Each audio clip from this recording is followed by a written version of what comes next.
Obrigado, ministro. Bom, aproveitando que o nome Ancinave foi mencionado, eu gostaria de, informar vocês que o Noilton Nunes, que está aqui conosco, o cineasta Noilton Nunes, fez um filme chamado A Batalha da Ancinave, que eu diria a vocês que é extremamente didático e merece ser visto, pelo menos, nas escolas de comunicação do Brasil inteiro, porque é um dos episódios mais significativos de tudo isso aqui, sobre o qual nós falamos nessa mesa. A Batalha da Ancinave, Noilton Nunes, o processo de criação da Lei Geral do Audiovisual Brasileiro.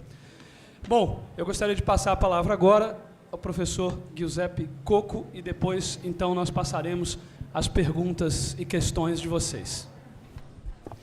Bom, obrigado. Eu vou tentar ser breve para que haja espaço para o debate, que acho que tem muitas questões e possibilidades de aprofundamento. E eu queria aproveitar dessa minha fala, digamos, dessa posição, ser o último a falar, para, em primeiro lugar, colocar esse seminário no âmbito de uma dinâmica positiva que nasceu ao mesmo tempo que a crise política que um pouco está sendo discutida hoje na relação entre mídia e democracia, essa mediocracia.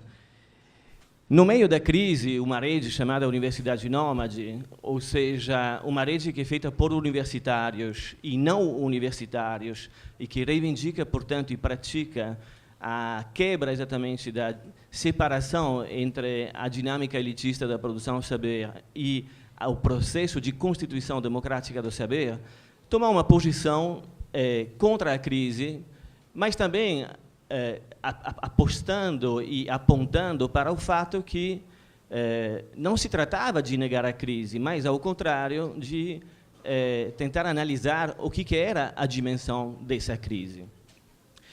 Para além o papel que a mídia desenvolve, as elites, a mídia da elite, uma mídia que é de origem autoritária, não apenas pela prática dela, mas, inclusive, pelas concessões e os privilégios que ela, digamos, detém desde épocas não democráticas, a mídia mantém no Brasil uma determinada dinâmica e, como foi lembrado, em determinadas conjunturas. Mas o outro elemento dessa crise é a crise do que podemos chamar a crise da representação. E apontar para a verdadeira dimensão da crise da representação significa apontar para o fato que a discussão sobre a crise e a relação com a democracia só pode avançar no aprofundamento da democracia, na radicalização democrática. Da mesma maneira que muitos perguntam o que é a Universidade Nômade, a Universidade Nômade é isso daqui. É uma coisa institucional e instituinte ao mesmo tempo.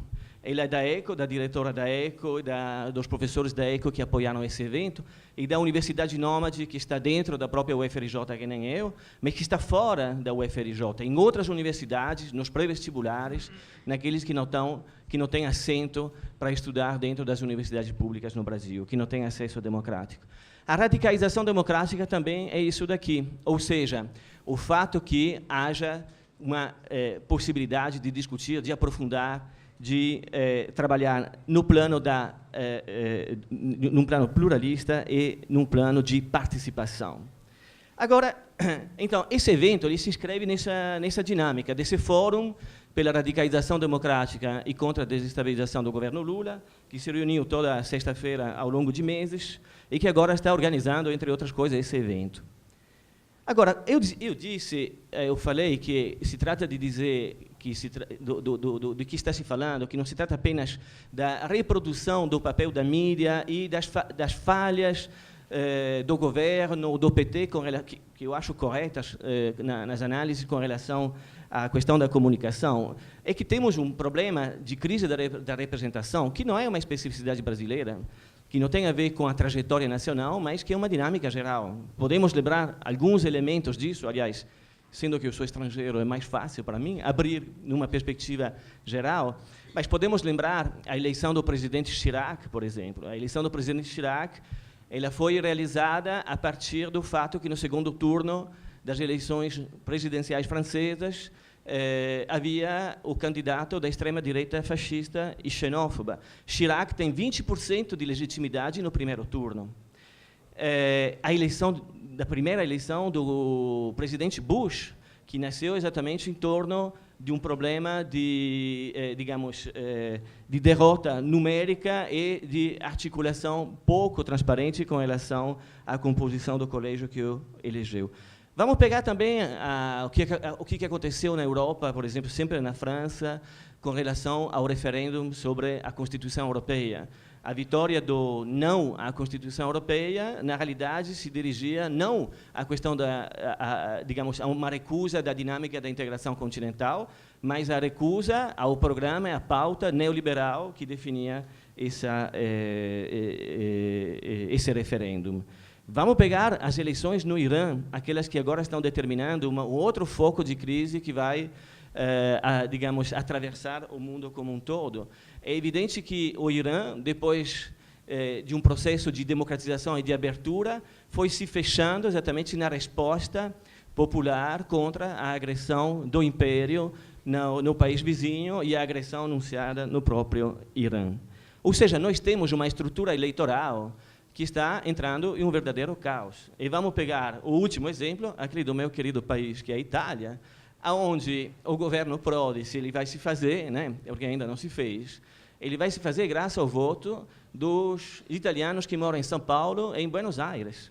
Quer dizer, é um voto que não é soberano do ponto de vista tradicional, que, aliás, é um voto que a primeira vez os italianos do exterior tiveram como direito, graças a uma operação de um ministro fascista, chama Tremaglia, pós-fascista, enfim, do Partido Fascista. E os imigrantes estrangeiros que moram na Itália não têm direito de votar. Então, estamos em face de uma dimensão caótica da problemática da representação, e a representação inclui elementos de corrupção da democracia.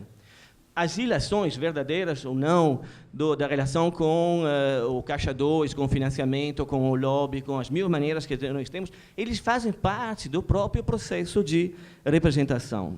Agora, criticar a representação e aprender a crise da representação não significa criticar de maneira genérica e conservadora a representação parlamentar.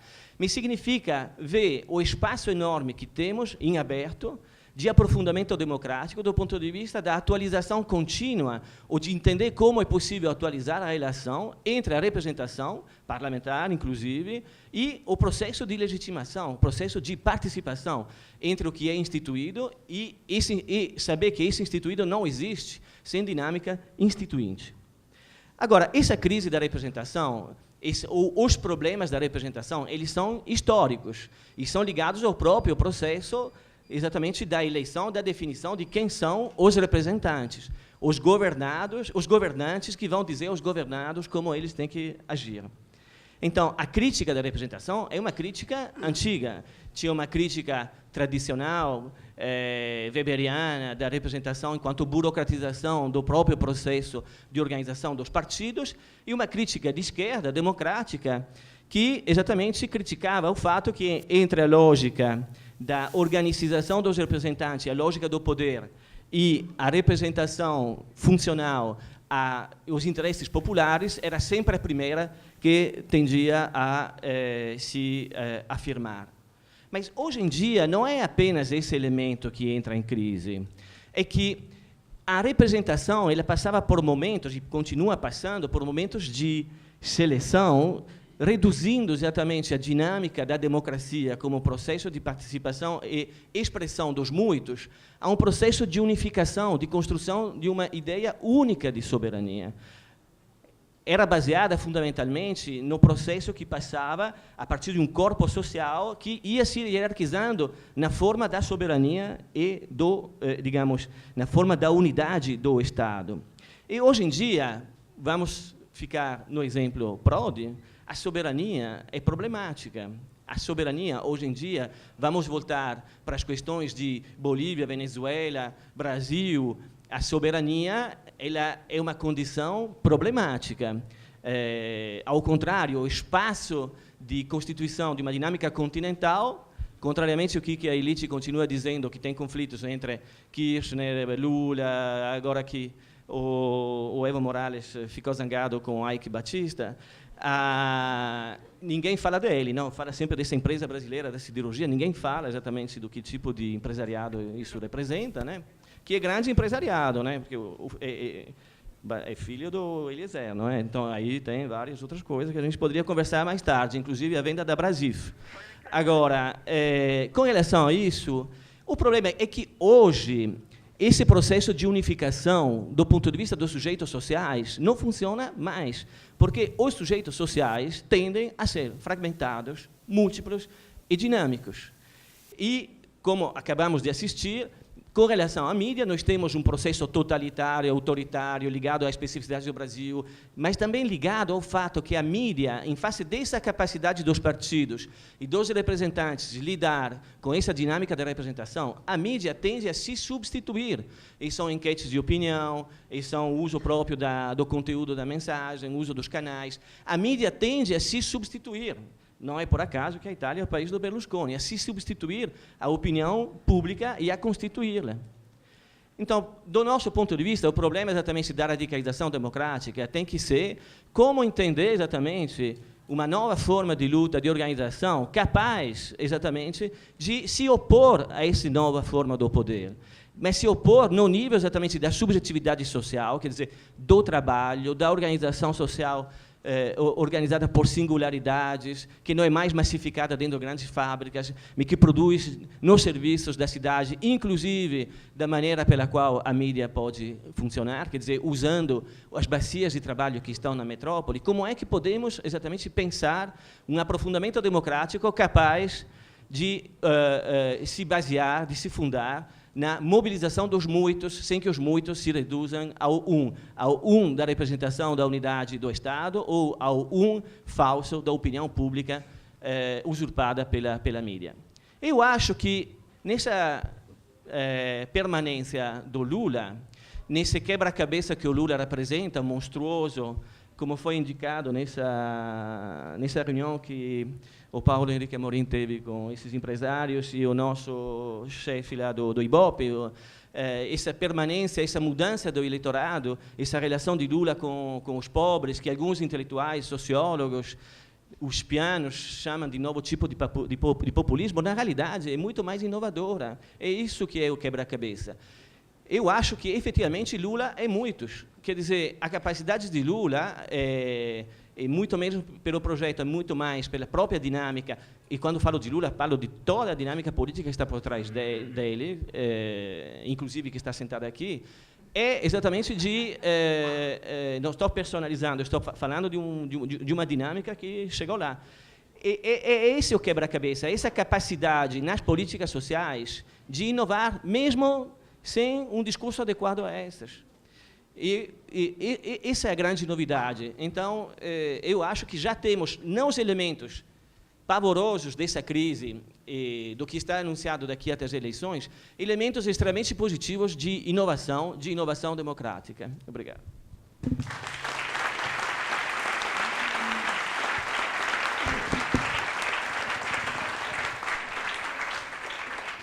Obrigado, Giuseppe. Nós vamos, então, partir para a etapa de perguntas do público. Nós vamos ter até 12h30 para as perguntas do público e depois eu vou pedir que o público saia do auditório, porque há uma demanda dos jornalistas de uma entrevista com os participantes da mesa. Aliás, eu diria a vocês que nós vamos ter... Não, vamos compatibilizar os interesses. Vamos compatibilizar os interesses. Aliás, amigos,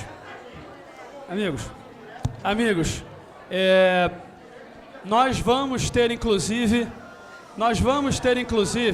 por favor, nós vamos ter inclusive uma boa oportunidade de fazer um teste com a nossa imprensa. Eu vi aqui a presença de vários colegas nossos de profissão que trabalham em vários jornais. Nós temos aqui uma grande cobertura dos jornais desse evento, não é? Nós vamos ter uma oportunidade de fazer um teste prático, porque vocês todos estão vendo aqui o que é esse evento, o que todas as pessoas que estão aqui falaram, e vocês vão ter oportunidade de ver amanhã o que vai sair sobre o que foi. Não vamos pré-julgar, vamos dar a oportunidade para que a cobertura seja adequada. Vamos lá. Bom, pessoal, vamos das perguntas. O Noilton tinha aqui me pedido a palavra. Vamos.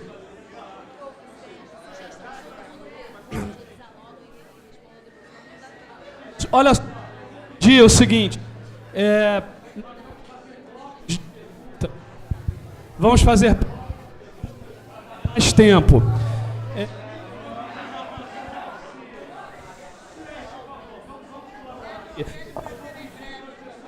Podem fazer as perguntas que anunciem o seu nome.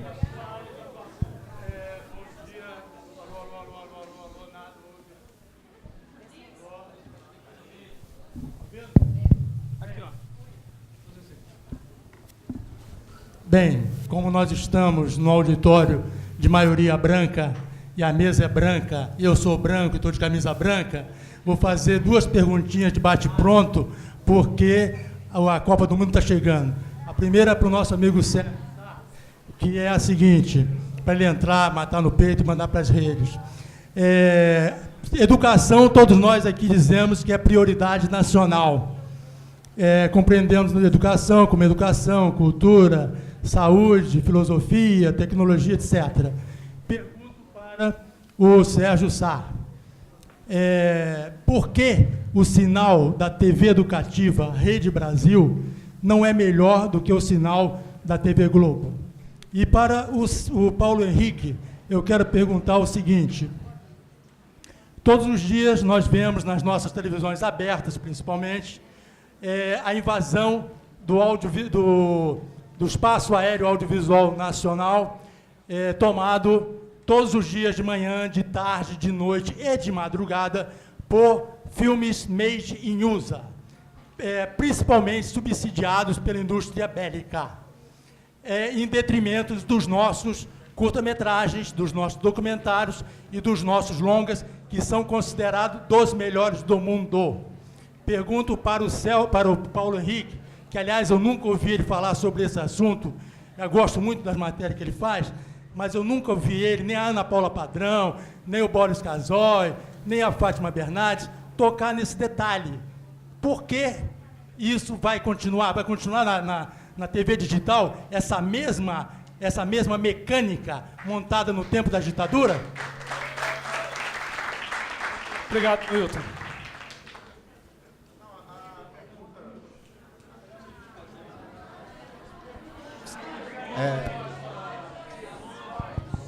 Tá bom, então vamos fazer isso, Ivana. Eu acho que vai ser mais conveniente. A gente acelera aqui do nosso lado, né? Dá mais dinâmica. Ok. São aqui dos organizadores, mas, enfim, democraticamente vamos rever a posição. Bom, debate pronto. O sinal das emissoras públicas de televisão é pior do que o das emissoras privadas, simplesmente porque o investimento público nessas emissoras de televisão foi se reduzindo com o passar do tempo e hoje é muito menor do que o que deveria ser. Isso reflete uma situação de império do privado sobre o público, não é? Na verdade, esse governo começou a rever isso, não é? Isso é muito importante que seja dito. Desde 2003, o investimento do governo nas emissoras públicas de televisão aumentou em relação ao que era antes, mas esse investimento ainda não foi capaz de recuperar definitivamente as emissoras públicas de televisão. E há ainda uma distorção que é preciso que nós venhamos a fazer uma reflexão sobre isso, não é? Que em países como a Espanha, como a França, como a Inglaterra, as emissoras públicas de televisão não são vistas e não estão inseridas dentro da organização do Estado ligadas à ideia de comunicação do governo, porque justamente elas são públicas e pertencem, portanto, ao território do comum, não é?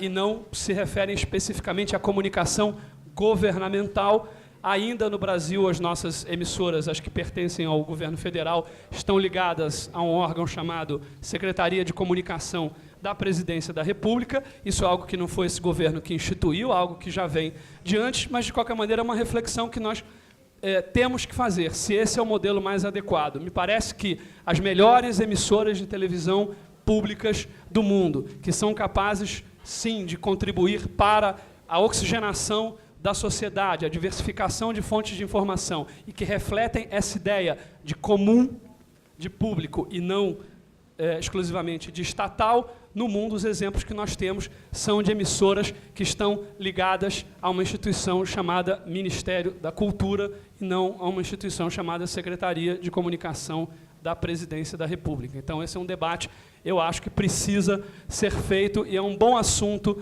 para destacarmos no segundo mandato do nosso presidente.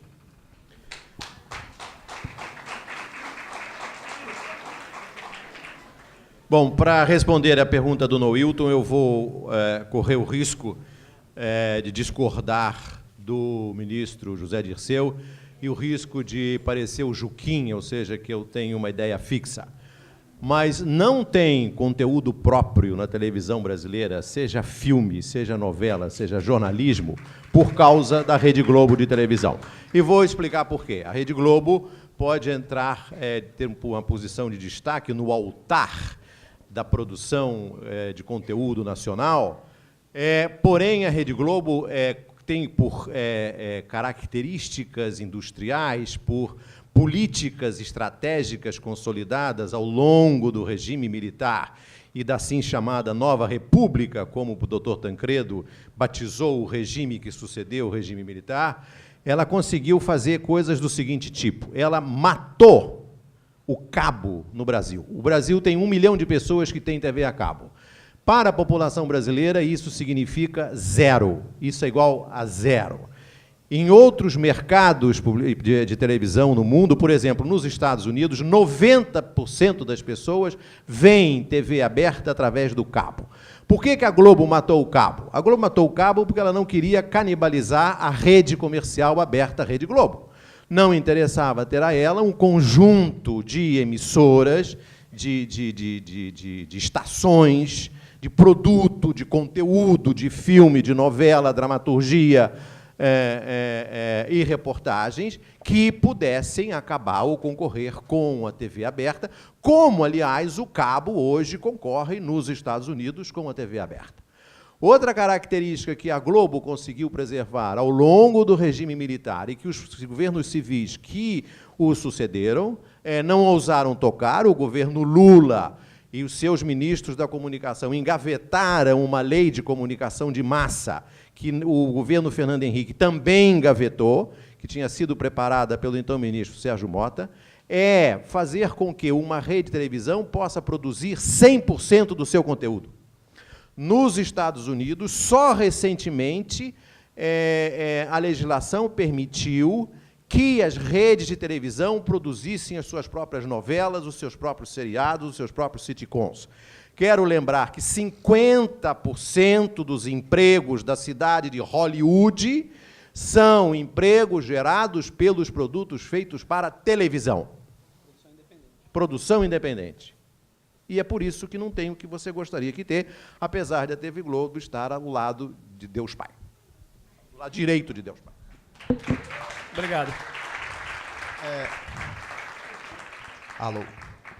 A primeira questão que eu queria levantar no debate é que a defesa do ex-deputado Cassado, que para mim não é ex-ministro só, toda a defesa acerca dos processos lembra muito uma fala do Roberto Jefferson, recentemente seu companheiro Roberto Jefferson, que falou que o Collor foi absolvido em todos os processos que ele respondeu, inclusive no Supremo. Não sei se todos viram essa entrevista, ele falou isso no Jô Soares e tal. E eu acho que, acerca dos problemas de corrupção, eu acho que são apenas a ponta do iceberg, porque quando dizem aí que o governo Lula vem sendo atacado pela mídia, grande parte da governabilidade do governo para aprovar reformas, como a reforma da Previdência, projetos como da reforma universitária que vem sendo implementada aos poucos, que tem o ProUni, que dá R$1 bilhão, mais de R$1 bilhão de isenção de imposto às universidades privadas em troca de algumas vagas, grande parte desses projetos vem sendo apoiados pela mídia, garantindo a governabilidade do governo. Então, é difícil falar que a mídia, a Rede Globo, não deu apoio. Eu me lembro de eu vendo o Jornal da Bandeirante na época da reforma da Previdência, eles declararem sua posição claramente. Nós apoiamos a reforma da Previdência do governo Lula, que está sendo implementada, que, ao meu ver, foi um grande ataque a direitos conquistados historicamente, mas que apoiou, a Rede Globo apoiou toda essa questão. E, ao meu ver, a questão do mensalão pode estar muito ligada a essa questão, porque, sinceramente, você aprovar a isenção de imposto em mais de R$1 bilhão para a universidade privada, que, inclusive, um dos suplentes do Hélio Costa no Senado é dono de universidade privada, a Universidade Salgado de Oliveira, que deve R$34 milhões à Previdência, você apoiar isso, o mensalão, você receber, porque você está aprovando projetos que vão dar isenção de imposto. Então, não receber uma graninha extra por isso seria quase papel de trouxa, ao meu ver, né? Qual é a sua pergunta? E a pergunta é se existe realmente uma defesa para dizer que não, o governo vem sendo... É uma questão, não é uma pergunta em si, é uma questão mesmo para ser levantada, porque foi falado que o governo é atacado pelas emissoras e, ao meu ver, não, é super sustentado por essas emissoras. Eu tinha trazido até uns dinheirinhos aqui impressos para dar de presente, mas acho que não faz sentido eu jogar o aviãozinho, que vai ficar irônico por causa da Varig. Então, era essa questão que eu queria levantar. Bom, alguém na mesa... Bom, não, eu queria falar, não com relação ao governo, pois que não sou, mas com relação à reforma universitária, ProUni e a relação da mídia com isso. Eu acho que o que está acontecendo com relação à universidade é um dos elementos mais interessantes para entender de que lado está todo mundo entre a mídia e os partidos da oposição. Logo ontem houve um debate no Congresso, numa comissão, sobre a política de cotas, e a apresentação que a Globo fez no Jornal Nacional foi de tentar apresentar exatamente a participação, os comentários que faziam um público ligado ao movimento do Sem Universidade em favor da política das cotas, como se fosse um tumulto, como se eles tivessem quebrado tudo, se fosse uma invasão do espaço democrático, etc., etc., estigmatizando uma participação que faz parte da democracia entre os, digamos, o que os representados, os chamados experts dizem e o que aqueles que estão fora acham e pensam e querem entrar. Esse governo não, como todo mundo gostaria que fosse, esse governo, no âmbito da política universitária, foi extremamente avançado e está apoiando, você acredita que não, inclusive no ProUni. Se o ProUni existe, é porque 2/3 dos estudantes universitários do Brasil estão nas universidades particulares. E isso não é ligado a esse governo. Isso é ligado a duas coisas, aos governos anteriores e ao corporativismo aqui dentro, que não quer pautar a dinâmica da inovação universitária na democratização do acesso e continua, ao contrário, a defender a correlação entre, digamos, a restrição do acesso e a qualidade. Quando a qualidade, num projeto democrático, vem da abertura e não da manutenção do regime atual. As forças políticas que criticam o ProUni, na política sindical que tem aqui dentro, defendendo o privilégio da Previdência, eles defendem o funcionamento dessa universidade para produzir jornalistas só para a Globo.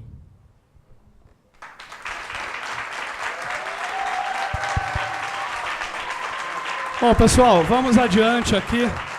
Vamos aproveitar bem o nosso tempo. Vamos aproveitar... Olha lá.